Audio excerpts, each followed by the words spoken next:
성장했습니다. 잘생겼어.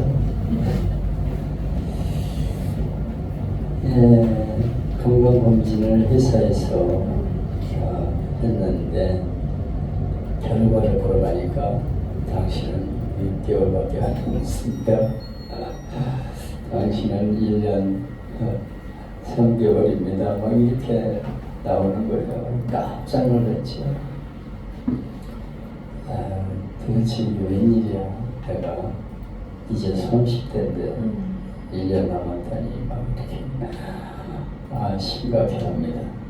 그리고 문진표 진단표 자기가 설문조사한 걸 보니까 몇 시에 퇴근하고 집에 가서 뭐하고 누구 만나고 이런 거 다 빼고 가족과 함께 할 시간이 과연 얼마냐 해보니까 1년 6개월 이렇게 된다는 거죠. 그러니까 가족과는 함께 할 시간이 없고 거의 다른 일에 시간을 보낸다 하는 그런 이야기입니다. 우리에게 있어서 가장 중요한 것은 가족입니다. 근데 우리는 이런저런 일을 다 빼고 가족과 함께 할 시간을 별로 갖지 못하지요. 우리는 과연 얼마나 우리 가족과 함께 할까? 나는 과연 부모님께 고맙다고 인사를 잘하고 있을까? 애들한테는 잘 알고 있을까? 아내와 남편에게는 어떻게 하고 있을까? 그 시간 다 빼버리면 함께 할 시간은 얼마 안 되는데 우리는 아직도 시간이 많은 걸로 생각하고 있어요. 그러면서 이제 시간이 지나서 세상을 떠나게 되면서 후회하죠. 내가 좀 잘할 걸 그런 생각을 하게 됩니다. 오늘은 사라의 죽음을 생각하면서 사랑하는 이가 죽었을 때 그런 제목으로 오늘 나누게 되겠습니다. 우리가 살면서 아주 기쁜 소식이 있죠. 좋아하는 사람에게 반가운 전화를 받거나 편지를 받으면서 좋아합니다. 아들, 딸이 잘되고 사업이 형통하고 집안이 좋아져서 좋다 흥분을 합니다. 그런데 좋은 일만 있지 않잖아요. 때로는 손해도 보고 잘 다니던 직장에서 해고당할 수도 있고 사업체를 잃어버릴 때도 있고 믿었던 사람에게 배신당할 때도 있습니다. 사랑하는 아들, 딸이 교통사고로 먼저 죽을 수도 있어요. 근데 어떤 충격보다 가장 큰 충격은 남편이나 아내, 배우자가 먼저 죽는 것입니다. 아브라함이 이런 충격적인 일을 당하는 것이 오늘 본문의 내용입니다. 아브라함의 아내 사라가 고향을 떠난 지 62년이 되었어요. 남편을 따라 갈대아 우르를 떠나 나그네 생활한 지가 62년, 이삭을 낳은 지 37년. 하나님께서 그녀에게 복을 주셔서 열국의 어머니라는 이름까지 지어주셨습니다.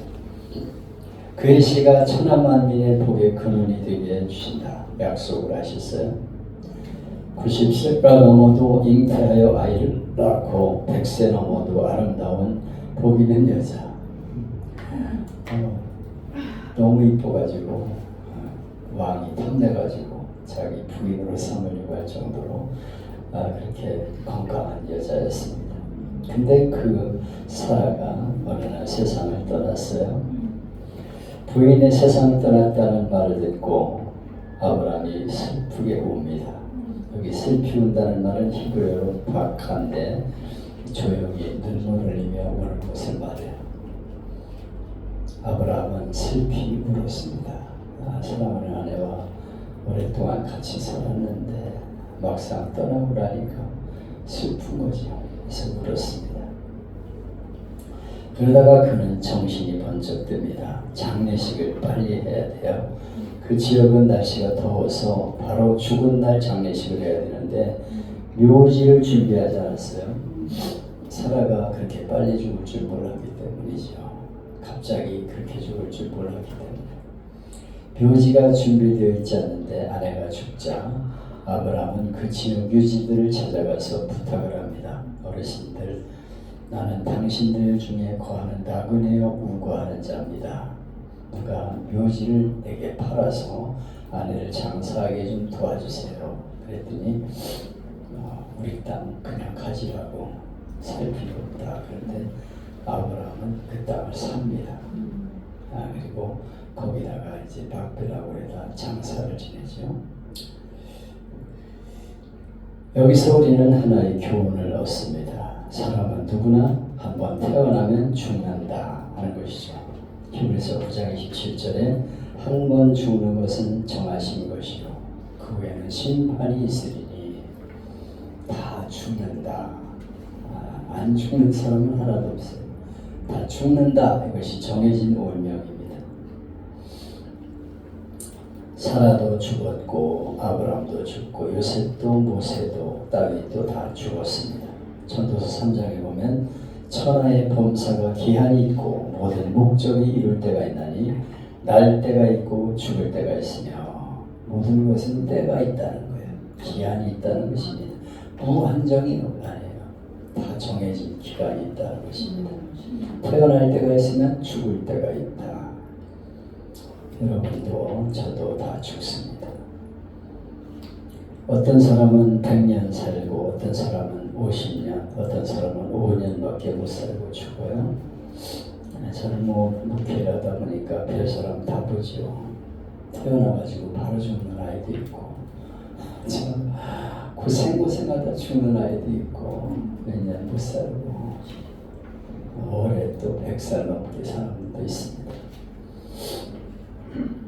그런데 어차피 우리 인간은 다 죽죠. 우리는 질그릇같이 약해서 사고를 당하면 금방 죽습니다. 작은 병에 걸려 죽고 암세포가 생겨도 죽어. 우리 언제 죽을지는 아무도 몰라요. 그래서 우리 신앙은 종말론적으로 생활해야 합니다. 내 삶이 오늘 끝날 수 있다.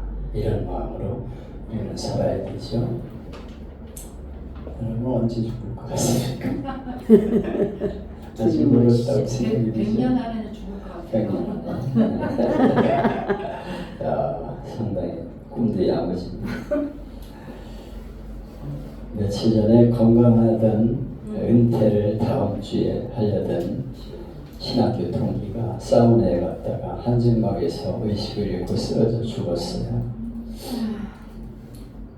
다음 주면 이제 은퇴식을 하는데 다 순서 정해놓고 있는데 그만 쓰러졌다.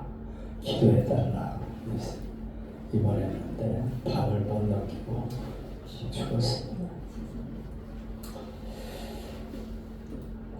참 깜짝 놀랐어요. 우리들이 아니 이제 막 70대 가지고 은퇴를 이번 주에 하기로 했는데 갑자기 죽으니까 참 허무하다 이런 생각을 많이 했습니다.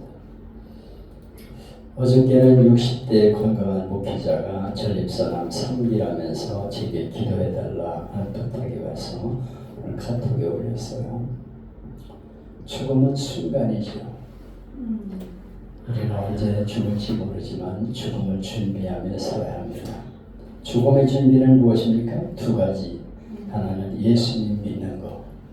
예수님 믿으면 천국 문이 열린다고 말씀하죠.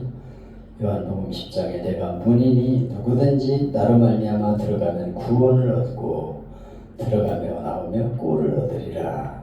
우리가 예수님을 믿으면 예수님은 천국으로 가는 문이기 때문에 누구든지 구원을 받는다 말씀하고 있어요. 그래서 하나님의 약속입니다.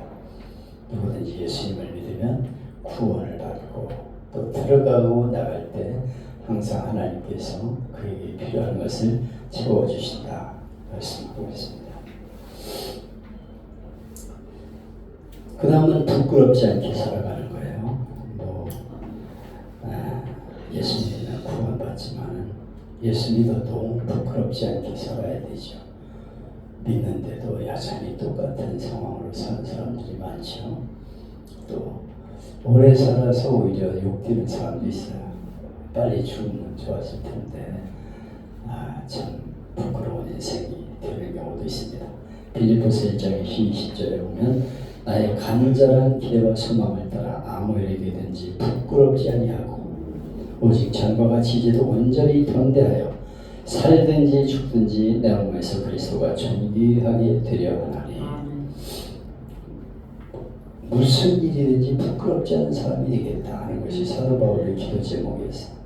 우리는 늘 하나님 앞에 기도해야 됩니다. 하나님 부끄럽지 않게 살게 해주세요. 주님 앞에 갈 때까지 주님을 존귀하게 여기며 살아가게 해주세요. 우리는 기도해야 됩니다. 벤자민 프랭클린은 보스턴에서 청교도 후손으로 17 형제자매 중에 10번째 아들로 태어났어요. 그는 청교도 신앙답게 성경 중심으로 일생을 살았습니다. $100짜리 미국 지폐에 그의 초상화가 실릴 정도로 귀한 인물이 되었습니다. 그 당시 보스턴 사람들은 하루 일을 끝내고 퇴근하면 술집에 가 술 마시는 것이 인생의 낙이었는데 프랑클린은 그렇게 하지 않습니다. 술집에 가지 않아요. 이건 하나님 원하시는 일이 아니다. 그리고 어느 날부터 그는 자기 집 앞에 등불을 걸어놓았어요. 마을 사람들은 도대체 왜 저렇게 등을 걸어놨냐 그래서 물어봤어요. 왜 그 문 앞에다가 등을 매답니까? 그랬더니 이걸 매달면 지나가는 사람이 환해서 밝게 볼 수 있기 때문에 매달았다. 그리고 또 골목이 컴컴하면 범죄를 저지를 수 있는데 그렇지 않다 하는 것을 깨닫고 너도 나도 등을 매달게 되었어요. 그래도 마을에는 강도가 없어지게 되었습니다. 미국 전역에 퍼지게 되어서 전 세계까지 퍼지는 가로등의 원조가 바로 프랭클린입니다. 어떻게 하면 내 삶이 유익을 줄까? 우리 마을에 유익을 줄까? 어떻게 하면 사람들에게 유익을 줄까 하는 생각을 가지고 살아서 그의 삶이 이렇게 사람들에게 인정을 받아 화폐에까지 그의 사진이 실리게 된 것입니다. 우리는 주님이 언제 부르시든지 부끄러움이 없는 삶이 되기를 기도해야겠습니다. 아멘. 내가 남은 생애 동안 할 일이 뭘까? 부끄럽지 않게 살 일이 뭘까를 생각해야 합니다. 어느 방송국에서 70 넘은 할머니들을 위해 잔치를 벌였어요. 사회자가 할머니들에게 물었습니다. 할머니, 다시 태어나도 지금 할아버지와 결혼하겠습니까? 그랬더니 미쳤어요. 미쳤어. 근데 한 할머니는 나는 다시 태어나도 지금 남편하고 살 거야. 그래서 사회자가 할머니께 물었습니다. 할머니, 할아버지 어디가 그렇게 좋으셔서 다시 태어나도 할아버지와 결혼하겠어요? 그랬더니 좋기는 뭐 좋아, 그놈이 그놈이지. 내가 그동안 애써 길들인 놈이 있는데 그놈하고 살지. 지금 와가지고 내가 또 길들이려면 얼마나 힘들어. 이렇게 말했대. 여러분, 사람은 다 똑같아. 그 인간이나 여기서 못 사는 사람은 저기 가도 또 그래. 이 교회 싫다고 다른 교회가 거기도 또 그런 인간이 만나고 힘들니까 아예 그냥 한 교회에 정착하고 사는 게 좋아. 예수님을 믿어도 연약하고 흔들립니다. 그래서 남편이나 아내가 실수를 하고 그래도 기도하며 덮어줘야 합니다. 그나저나 나나 다 세상을 곧 떠날 사람들이기 때문에 시편 90편 10절에 보면 우리 연수가 70이요 강건하면 80이라도 연수의 자랑은 수고와 슬픔뿐이요 신속기간이 우리가 날아가나이다. 이때는 좀 70, 80이면 상당히 오래 산 거죠. 근데 그 연수의 자랑은 수고와 슬픔뿐이다. 오래 살았다는 건 슬픈 일 많이 겪고 수고 많이 했다는 뜻이다. 신속기간이 우리가 날아가나이다. 막 자기 나이 숫자대로 간다고 그래요. 그래서 60 먹은 사람은 60km로 달리고 70 먹은 사람은 70km. 그래서 우리 아내가 빠르다는 말을 잘해요. 어떻게 금방 이렇게 가는지 모르겠다고 금년에 엄청 빠른 것 같아요. 점점 나이가 들수록 세월이 빠릅니다. 김영숙 교수가 그랬다고 그러죠. 1년을 사는 게 10년 사는 것과 같다. 삽시간에 그냥 순식간에 흘러간다. 이렇게 말했다고 합니다. 여러분 우리 인간은 다 죽습니다. 뭐 10년 더 살 것 같아도 다 죽어요. 나그네 생활 끝납니다. 앞으로 100년 후면 여기 몇 사람이 살아있겠어요? 100년 후에 우리 이시원 집사 살아있을까? 100년 후에 50세? 또 생각이 많이 연장이 되고 그러면 그럴지도 몰라. 그렇지만 우리는 잠깐 왔다 가는 거죠. 영원으로 보면 찰나. 나그네 생활 끝납니다. 대통령 되고 대학 총장 되고 몇천억 몇 조를 가진 재벌이 되어도 다 두고 떠나야 되죠. 예수님 믿지 않으면 지옥불에 들어가서 반드시 죄값을 치른다고 성경은 말씀합니다. 오직 예수님을 믿어야 영생을 얻어요. 그래서 인생의 성공은 뭐냐? 돈 많이 벌고 성공하는 게 아니고 예수님을 믿는 것입니다. 아멘. 인생은 복이 돈이 아니에요. 돈은 세상에 있을 때 좋은 거지 죽을 때는 아무 쓸모 없어요. 그냥 돈 그러고 막 그러다가 억울해서 어떻게 죽을지 몰라. 잔뜩 쌓아놓고 쓰지도 못하고 죽고 좋은 집 장만해가지고 사는데 들어가서 입주하는 날 죽고 그런 사람 있어. 가가지고 못 박다가 뒤로 넘어져가지고 뇌진탕 걸려 죽은 사람 있어. 새 집으로 해가지고 다 헛된 것입니다. 여러분 오직 예수님이 중요합니다. 우리가 예수님 믿는 것을 감사해야 되고요. 예수님 믿지 않는 사람에게 어떻게든지 예수님을 전해야 합니다. 여기 오늘 본문을 통해 깨닫는 또 하나의 교훈은 아무리 힘든 일을 만나도 툭툭 털고 일어나서 새 출발해야 된다는 거죠. 아브라함 100년 가까이 살았던 아내가 죽자 깊은 슬픔에 잠겼어요. 그러나 하염없이 운 게 아니에요. 이럴 때가 아니다. 빨리 묘지를 사서 장례를 치러야지. 그리고 마을 유지를 찾아가서 저기 묘지를 파세요. 이렇게 말합니다. 아브라함은 슬픔을 털고 일어나 장례식을 하고 새 출발을 합니다. 여러분 슬픈 일을 만나도 사랑하는 가족이 죽어도 툭툭 털고 일어나 다시 출발하는 승자들이 되기를 바랍니다. 아멘. 어저께 세상을 떠난 우리 동기 목사님 사모님하고 대화했는데 목사님이 설교하는 강단에 가면은 너무 마음이 안 좋을 것 같아서 다른 교회 나갔대. 아들들하고 같이. 그래가지고 참 너무 슬프다. 그래서 거기 가서 이렇게 가운데성을 보면 남편 생각이 날 것 같아서 못 가겠다고 그래가지고 이제 다른 교회로 갔다는 말을 듣고 제가 한 30분을 기도했습니다. 우리 목사님이 한 40년을 눈물 흘리며 세운 교회인데 사모님이 마음을 추스리고 교회를 지키셔야 합니다. 가서 거기서 기도하고 후임 목사 잘 도와주면서 목회하도록 도와주는 게 사모님이 해야 될 일이고 또 아드님과 딸이 교회에 잘 정착해서 교회 기둥 노릇을 해서 교회를 든든히 세우는 게 천국에서 목사님 볼 때 기뻐할 일이 아닙니까? 이렇게 얘기를 했더니 이제 마음을 추스리고 열심히 하겠다고 그렇게 얘기를 하더라고요. 슬픔에 겨워서 그냥 정신을 못 차리는 분이 있어요. 어떤 분들은 그냥 계속 우울증에 빠져가지고 일을 못해. 그냥 죽음에 대한 슬픔을 내어가지고 그건 옳은 일이 아닙니다. 빨리 털어버리고 열심히 자기 일을 해야 되는 것이죠. 창세기 23장 4절을 보면 아브라함은 자기신을 나그네요 우고한 자다. 자기를 나그네라고 말했어요. 그리고 애국인이다 이렇게 증거했습니다. 나그네는 타향에서 잠시 지나가는 길손, 우거하는 자는 하루 이틀 몸을 다하는 존재. 우리는 잠시 지나가는 나그네예요. 이 땅에. 그리고 하루 이틀 머물다가 떠나는 존재들입니다. 잠깐 잠깐의 시간 머물다 가는 거예요. 조만간 우리는 나그네 인생길을 마치고 본향으로 돌아가게 될 것입니다. 여러분 모두 본향에서 만나 뵙기를 바랍니다. 아멘.